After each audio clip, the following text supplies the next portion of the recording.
కాసేపట్లో పూరి జగన్నాథుడి రత్న భాండాగారంలోని రహస్య గది తలుపును తెరవనున్నారు. ఉదయం 9:51 నుంచి మధ్యాహ్నం 12:15 వరకు శుభ ముహూర్తంగా నిర్ణయించారు ఆలయ కమిటీ సభ్యులు. దీంతో దేశమంతా ఇప్పుడు రహస్య గది సంపదపై ఆసక్తిగా ఎదురుచూస్తోంది. రహస్య గదిని తెరిచి అందులోని సంపదను మరో తాత్కాలిక స్ట్రాంగ్ రూమ్లో భద్రపరుస్తామన్నారు ఆలయ కమిటీ సభ్యులు. ఆ తర్వాత భాండాగారాన్ని పురావస్తు శాఖకు మరమ్మతుల కోసం అప్పగిస్తామన్నారు.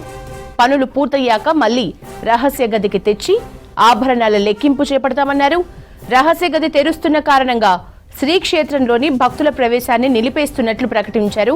ఇప్పటికే రహస్య గదిలోకి వెళ్లేందుకు అన్ని ఏర్పాట్లు చేశామన్నారు. కాసేపట్లో పూరి జగన్నాథుని రత్న భాండాగారంలోని రహస్య గది తలుపును తెరవనున్నారు. ఉదయం 9:51 నుంచి మధ్యాహ్నం 12:15 వరకు శుభ ముహూర్తంగా నిర్ణయించారు ఆలయ కమిటీ సభ్యులు. దీంతో దేశమంతా ఇప్పుడు రహస్య గది సంపదపై ఆసక్తిగా ఎదురుచూస్తోంది. రహస్య గదిని తెరిచి అందులోని సంపదను మరో తాత్కాలిక స్ట్రాంగ్ రూమ్లో భద్రపరుస్తామన్నారు ఆలయ కమిటీ సభ్యులు. ఆ తర్వాత భాండాగారాన్ని పురావస్తు శాఖకు మరమ్మతుల కోసం అప్పగిస్తామన్నారు. పనులు పూర్తయ్యాక మళ్లీ రహస్య గదికి తెచ్చి ఆభరణాల లెక్కింపు చేపడతామన్నారు. రహస్య గది తెరుస్తున్న కారణంగా శ్రీక్షేత్రంలోని భక్తుల ప్రవేశాన్ని నిలిపివేస్తున్నట్లు ప్రకటించారు. ఇప్పటికే రహస్య గదిలోకి వెళ్లేందుకు అన్ని ఏర్పాట్లు చేశామన్నారు.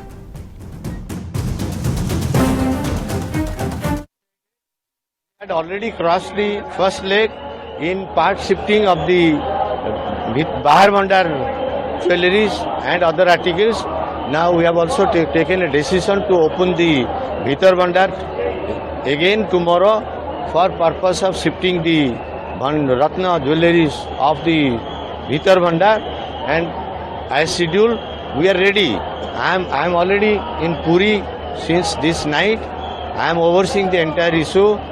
Mr. Padi also, the chief administrator, he is also there. He is also overseeing. We pray all Jagannath Premi all over the world to pray for us tomorrow, to pray for us to succeed in the second leg of the attempt.